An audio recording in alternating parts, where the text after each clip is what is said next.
नमस्कार प्यारे बच्चों, आप सभी को वेलकम है आपके अपने YouTube channel math bye Sanjeev पर। तो प्यारे बच्चों, आज के क्लास में हम लोग पढ़ने वाले हैं क्लास 8 का विज्ञान, यानी कि अध्याय आप लोग का तीसरा है और आप लोग का चैप्टर का नाम है प्यारे बच्चों कोयला और पेट्रोलियम। इसी का जितना भी क्वेश्चन होगा मैं आपको इस वीडियो में करवाने वाला हूं, तो आप लोग इस क्लास को शुरू से लेकर लास्ट तक देखिएगा, क्योंकि इस क्लास में मैं आपको बहुत ही शानदार तरीका से क्वेश्चन आंसर बताया हूँ। ठीक है, और देखिए आपको पता है कि इस चैनल पर आप लोग को फ्री में पढ़ाया जाता है और फ्री में आप लोगों को PDF दिया जाता है। तो जो भी बच्चे लोगों को फ्री में PDF लेना है तो वो लोग मुझे इस नंबर पर मुझे मैसेज करिएगा, मैं आप लोगों को फ्री में इसका PDF दे दूंगा। ठीक है, तो चलिए शुरू करते हैं क्लास को प्यारे बच्चों। ठीक है, तो यहाँ पर देख सकते हो प्यारे बच्चों, आप लोगों का क्वेश्चन यहाँ पर आ जाता है, अभ्यास से क्वेश्चन आप लोग का आ जाता है। ठीक है, तो देखिए इसमें आपसे क्वेश्चन पूछा है, तो इसमें आपसे फर्स्ट नंबर क्वेश्चन पूछा है कि CNG और LPG का ईंधन के रूप में उपयोग करने के लिए क्या लाभ है। ठीक है, ये क्वेश्चन पूछा है। देखिए यहाँ पर देखिए प्यारे बच्चों, ये जितना भी क्वेश्चन है मैं आपको PDF से बताऊंगा, मतलब कि जो क्वेश्चन यहाँ पर लिखा रहेगा वही जो मेरे द्वारा जो PDF प्यारे बच्चों तैयार किया गया है वो PDF से मैं बताऊंगा। मतलब कि यहाँ पर मैं आपको समझा इसका आंसर तो बता नहीं सकता हूँ, यहाँ पर मैं आपको इसका आंसर तो बता नहीं सकता हूँ क्योंकि जगह नहीं है, तो मैं आपको PDF से पढ़ाता हूँ। ठीक है, चलिए जितना भी क्वेश्चन है बहुत ही शानदार तरीका से क्वेश्चन आंसर करते हैं। ठीक है, तो प्यारे बच्चों यहाँ पर देख सकते हो आप लोग का, यहाँ पर मेरे द्वारा जो PDF प्यारे बच्चों तैयार किया गया है, यहाँ पर देख सकते हो आप लोग का विज्ञान है। ठीक है, और आप लोग का अध्याय 3 नंबर कोयला और पेट्रोलियम अध्याय का नाम है और आप लोग का क्लास 8 का है। ठीक है, और अभी तक प्यारे बच्चों आप लोग math bye Sanjeev YouTube channel को नहीं सब्सक्राइब किए हैं तो जरूर सब्सक्राइब कर लीजिएगा, क्योंकि बहुत ही बेहतरीन क्लास होने वाला है, आप लोगों के लिए बहुत ही बेहतरीन होने वाला है। ठीक है, तो यहाँ पर देख सकते हो जो क्वेश्चन प्यारे बच्चों वहाँ पर आपके बुक में था वही क्वेश्चन यहाँ पर दिया गया है, मतलब कि मैं आपको यहाँ पर बहुत ही शानदार तरीका से समझा सकता हूँ और मैं आपको अच्छे से आप लोग को दिख भी रहा होगा। ठीक है, तो देखिए क्वेश्चन आपसे पूछा गया था कि CNG और LPG ईंधन के रूप में उपयोग करने की क्या लाभ है। तो देखिए आपको यहाँ पर उत्तर में लिखना होगा CNG और LPG का ईंधन के रूप में उपयोग करने के निम्नलिखित लाभ हैं। पहला लाभ आपको लिखना होगा, इनका उपयोग वाहनों में गैर प्रदूषणकारी ईंधन के रूप में किया जाता है। ठीक है, दूसरा है LPG और CNG दोनों का संग्रह करना तथा वहन करना आसान है। उसके बाद तीसरा लिखना होगा, ईंधन इन ईंधन के प्रति इकाई आयतन अधिक ऊर्जा होती है। ठीक है, उसके बाद आपको लिखना होगा, बहुत ही अच्छे तरीका से लिखना होगा कि LPG का उपयोग घरों और कारखानों में आसानी से होती है। ठीक है, उसके बाद ये आसानी से उपलब्ध है और सस्ती कीमत पर भी है। ठीक, उसके बाद लिखना होगा LPG और CNG दोनों में ही जलने के बाद लगभग कोई राख कण नहीं बचाती है। तो इस प्रकार से आप लोगों को LPG और CNG के बारे में जितना भी मैंने आपको यहाँ से लेकर यहाँ तक बताया हूँ आप लोग को सारा अच्छे तरीका से लिख लेना है। ठीक है, उसके बाद आपका अगला क्वेश्चन आता है, दूसरा नंबर यहाँ पर क्वेश्चन आता है कि पेट्रोलियम का कौन सा उत्पादक सड़क निर्माण हेतु उपयोग में लाया जाता है। तो देखिए आपको उत्तर लिखना होगा, बिटुमेन सड़क निर्माण हेतु उपयोग किए जाने वाला पेट्रोलियम उत्पादक है। ठीक है, तो इस प्रकार से आप लोगों को आंसर लिख लेना है। ठीक है, उसके बाद प्यारे बच्चों अगला क्वेश्चन आप लोग का यहाँ पर आ जाता है कि वर्णन कीजिए मृत वनस्पति में कोयला किस प्रकार बनता है, यह प्रक्रम क्या कहलाता है। तो देखिए बहुत ही अच्छे तरीका से आपको यहाँ पर लिखना होगा तीसरा का आंसर कि लगभग 300 मिलियन वर्ष पहले पृथ्वी के आसपास कम आर्द्र भूमि क्षेत्र में घने जंगल थे। ठीक है, प्राकृतिक प्रक्रियाओं के कारण जैसे बाढ़ आदि से ये जंगल मिट्टी के नीचे दब गए, अधिक मिट्टी जमा होने के कारण वे संपीड़ित हो गए। जैसे जैसे वे गहरे होते गए उन पर ताप भी बढ़ता गया। उच्च दबाव और तापमान के तहत मृत पौधे धीरे धीरे कोयले में परिवर्तन हो गए। कोयले के मुख्य रूप से कार्बन होते हैं, इसलिए मृत वनस्पति को कोयले में बदलने की धूमी प्रक्रिया का कार्बनिक कहा जाता है। क्या कहा जाता है?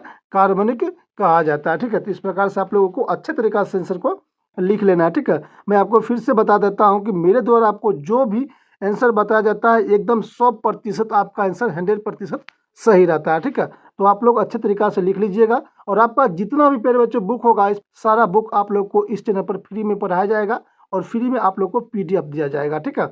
उसके बाद अगला क्वेश्चन आप लोग का यहाँ आ जाता है, 4 नंबर क्वेश्चन यहाँ पर आपका आ जाता है। कहता है रिक्त स्थानों की पूर्ति कीजिए। यहाँ पर देखिए क नंबर क्वेश्चन है, डैश तथा डैश जीवाश्म ईंधन है। तो आपको लिखना होगा कि कोयला, यहाँ पर लिखना होगा कोयला और पेट्रोलियम। क्या लिखना होगा? पेट्रोलियम लिखना होगा। इसमें आपको भरना होगा कोयला और इसमें आपको पेट्रोलियम भरना होगा, ठीक है। उसके बाद आपका ख नंबर यहाँ पर क्वेश्चन आता है कि पेट्रोलियम के विभिन्न संगठनों को पृथक करने का प्रक्रम है। तो संशोधन होगा। क्या होगा? संशोधन होगा, ठीक है। इसमें आपको संशोधन भरना होगा। उसके बाद ग नंबर क्वेश्चन है, वाहनों के लिए सबसे कम प्रदूषण ईंधन है। तो आपको लिखना होगा CNG लिखना होगा। क्या लिखना होगा? CNG लिखना होगा, ठीक है। तो पहला का आपका हो जाएगा कोयला और इसमें हो जाएगा पेट्रोलियम हो जाएगा, दूसरा का आपका संशोधन हो जाएगा और तीसरा का आपका हो जाएगा CNG, आपका आंसर हो जाएगा, ठीक है। तो इस प्रकार से आप लोगों को लिख लेना है। उसके बाद आप लोग का यहाँ पर आता है 5वां नंबर क्वेश्चन आता है कि क नंबर कहता है कि जीवाश्म ईंधन प्रयोगशाला में बनाया जा सकता है। तो ये गलत होगा। क्या होगा? यहाँ पर देखिए मैंने आंसर भी लिख दिया हूँ, तो ये आपका गलत हो जाएगा। उसके बाद पेट्रोल की अपेक्षा CNG अधिक प्रदूषण ईंधन है। मेरे बच्चों ये भी आपका गलत हो जाएगा। ग नंबर है आपका कोक कार्बन का लगभग शुद्ध रूप है। तो ये हो जाएगा आपका सही। कोल तार विभिन्न पदार्थों का मिश्रण है। तो ये भी प्यारे बच्चों आपका सही होगा। अंगवा नंबर क्वेश्चन है, मिट्टी का तेल एक जीवाश्म ईंधन नहीं है। तो प्यारे बच्चों ये आपका गलत हो जाएगा। तो पहला आपका गलत, दूसरा भी गलत, तीसरा सही, चौथा भी सही और 5वां आपका गलत हो जाएगा, ठीक है। इस प्रकार से आप लोग को सही और गलत वाले क्वेश्चन को आसानी से बना लेना है, ठीक है। उसके बाद आपका यहाँ पर आता है 6ठा नंबर क्वेश्चन। यहाँ पर आता है कि समझाएं जीवाश्म ईंधन समाप्त होने वाला प्राकृतिक संसाधन क्यों है। तो देखिए आपको यहाँ पर आंसर में लिखना होगा कि मृत पौधे और जानवरों के अवशेषों पर उच्च तापमान और उच्च दबाव से लाखों वर्ष की अवधि में जीवाश्म ईंधन बनता है। जीवाश्म ईंधन वे प्राकृतिक संसाधन है जिन्हें थोड़े समय में दोबारा नहीं बनाया जा सकता है, अतः सही तरीके से इनका उपयोग न करने पर धीरे धीरे ये समाप्त हो जाएगी। तो इस प्रकार से आप लोग को लिख लेना है।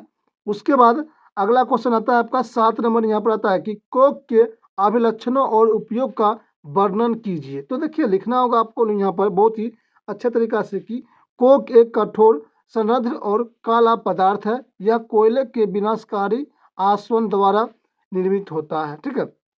किसके द्वारा निर्मित होता है? कि आसवन द्वारा निर्मित होता है। पहला आपको लिखना होगा कि यह कार्बन का लगभग शुद्ध रूप है। क्या है? यह कार्बन का लगभग शुद्ध रूप है। उसके बाद इसका उपयोग घरेलू के साथ साथ चूल्हे और भट्टियों में एक औद्योगिक ईंधन के रूप में किया जाता है। किसका उपयोग? तो कोयला का उपयोग किया जाता है, ठीक है। उसके बाद अगला है आपका, इसका उपयोग स्टील के निर्माण में भी किया जाता है। किसके निर्माण में भी किया जाता है? यह बहुत कम या बिल्कुल धुआं नहीं देता है। क्या कहता है कि यह बिल्कुल धुआं नहीं देता है। कौन नहीं देता है? तो कोक tar जो होता है, ठीक है। उसके बाद अगला, इसका उपयोग धातुओं के निष्कर्षण के लिए भी किया जाता है। किसके लिए किया जाता है? कि धातु के निष्कर्षण के लिए भी किया जाता है, ठीक है। इस प्रकार से आप लोगों को लिख लेना है। उसके बाद अगला क्वेश्चन आता है आप लोग का 8 नंबर क्वेश्चन। यहाँ पर आता है कि 8 नंबर क्वेश्चन कहता है कि पेट्रोलियम निर्माण के प्रक्रम को समझाएं। तो यहाँ पर आपको बहुत ही अच्छे तरीका से लिखना होगा कि पेट्रोलियम के निर्माण समुद्र में रहने वाले जीवों से हुआ था। क्या कहता है? कि इस पेट्रोलियम का निर्माण समुद्र में रहने वाले जीवों से हुआ था। जब ये जीव मृत हुए, इनके शरीर समुद्र के पेंदे में जाकर जम गया और फिर रेत तथा मिट्टी की तरह द्वारा ढक गया। लाखों वर्ष में वायु की अनुपस्थिति, उच्च ताप और उच्च दबाव ने मृत जीवों के पेट्रोलियम और प्राकृतिक गैस में बदल दिया। पेट्रोलियम खारे पानी की तुलना में हल्का है, इसलिए इस पर तैरता है, ठीक है। तो देखिए आप लोग को इस प्रकार से लिख लेना है। और देखिए मैं फिर से आपको कहता हूँ कि मेरे द्वारा आपको जो भी क्वेश्चन आंसर बताया जाता है 100% सही वो आंसर रहता है, ठीक है। और देखिए इस प्रकार आप लोग का यहाँ पर 8 नंबर क्वेश्चन यानी कि पूरा जितना भी क्वेश्चन था आपका क्वेश्चन यहाँ पर समाप्त हो जाता है, ठीक है। और मैं आपको फिर से एक बात बता देना चाहता हूँ प्यारे बच्चों कि आप लोग को इस चैनल पर फ्री में पढ़ाया जाता है और फ्री में आप लोगों को PDF दिया जाता है, ठीक है। तो जो भी बच्चे लोगों को इसका फ्री में PDF लेना है तो आप लोग मुझे मैसेज कीजिएगा इस नंबर पर, मैं आप लोगों को फ्री में इसका PDF भी दे दूंगा प्यारे बच्चों, ठीक है।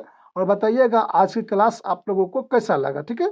तो प्यारे बच्चों मिलते हैं आप लोगों से अगले वीडियो में, तब तक के लिए नमस्कार प्यारे बच्चों, बेस्ट ऑफ लक, जय हिंद।